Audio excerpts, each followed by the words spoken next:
ओम नमः शिवाय। शिव महापुराण श्री विद्वेश्वर संहिता अध्याय 15 पूजन योग देश काळનું નિરૂપણ। ઋષિઓ બોલ્યા, હે સુતજી, આપ હવે પૂજાને યોગ્ય દેશ તથા કાળનું વર્ણન કરો।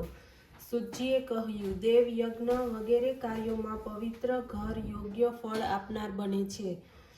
તેનાથી 10 ગણું ગૌશાળા, તેનાથી 10 ગણો જળતર, તેનાથી 10 ગણું બીલી વૃક્ષ, તુલસી કે પીપળાનું ઝાડ, દેવાલય, તીર્થનો કિનારો, સપ્તગંગાનો કિનારો, જેમાં ગંગા, સરસ્વતી, કાવેરી, તામ્રપર્ણી, સિંધુ, સરયુ, રેવા, આ 7 નદીઓ સપ્તગંગા કહેવાય છે। એનાથી 10 ગણું ફળ સમુદ્રનો કિનારો, અને તેનાથી 10 ગણું ફળ પર્વતના શિખર ઉપર પૂજા અર્ચન કરવાથી પ્રાપ્ત થાય છે।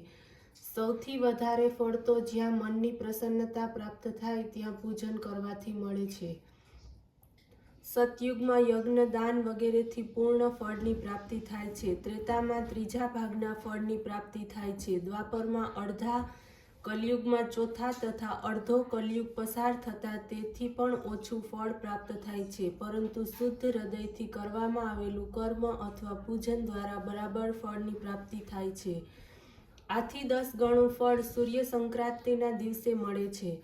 તેનાથી 10 ગણું ફળ તુલા અને મેષ સંક્રાંતિમાં પ્રાપ્ત થાય છે, તથા ચંદ્રગ્રહણના સમયે તેનાથી પણ 10 ગણું ફળ પ્રાપ્ત થાય છે, કારણ કે આ ઉત્તમ અને પૂર્ણ કાળ છે। આ સમયે જમીન પર જપ વગેરે કરવા સમયોચિત છે, પુણ્યદાયક છે। તેનાથી સત્પુરુષોની સંગતિ પ્રાપ્ત થાય છે, જે કરોડો સૂર્યના જેવી પ્રકાશવાળી હોય છે। તપોનિષ્ઠ, જ્ઞાનનિષ્ઠ અને યોગી યતિ પૂજનીય છે। આવા સમયમાં તે તેમની પૂજા કરે છે, તેમના પાપનો નાશ થાય છે। પછી તે બ્રાહ્મણ પણ પૂજનીય ગણાય છે કે જેણે 24 લાખ ગાયત્રીનો જપ કર્યો છે। ગાયત્રી ભોગ અને ફળની દાતા છે। તે ગાયત્રી પોતાના દાતાને પાપોથી રક્ષે છે, તેથી તેને ગાયત્રી કહેવામાં આવે છે। ગાયત્રીના જપથી શુદ્ધ થયેલો બ્રાહ્મણ જ શુદ્ધ છે।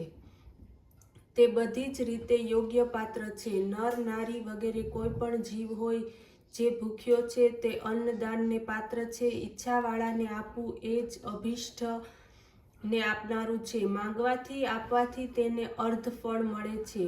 જે સેવકને દાન આપવાથી ચતુર્થાંશ ફળ મળે છે। બ્રાહ્મણ જો વેદ પાઠી ગાયત્રીના પાઠથી યુક્ત હોય તો તેને દાન આપવાથી વૈકુંઠની પ્રાપ્તિ થાય છે। શિવ ભક્તને દાન આપવાથી કૈલાસની પ્રાપ્તિ થાય છે। દાન જે ઉદ્દેશ્યથી આપવામાં આવે છે તેનાથી તે પ્રકારની ફળની પ્રાપ્તિ થાય છે।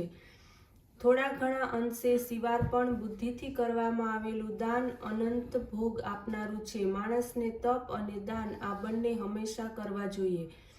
દેવતાઓની તૃપ્તિને માટે જ બધા ભોગની પ્રાપ્તિ થાય છે। ઈશ્વરાર્પણ બુદ્ધિથી દાન કરવામાં આવતા મોક્ષ મળે છે। આ અધ્યાયને વાંચતા સાંભળતા ધર્મ બુદ્ધિ ઉત્પન્ન થાય છે અને જ્ઞાનની વૃદ્ધિ થાય છે।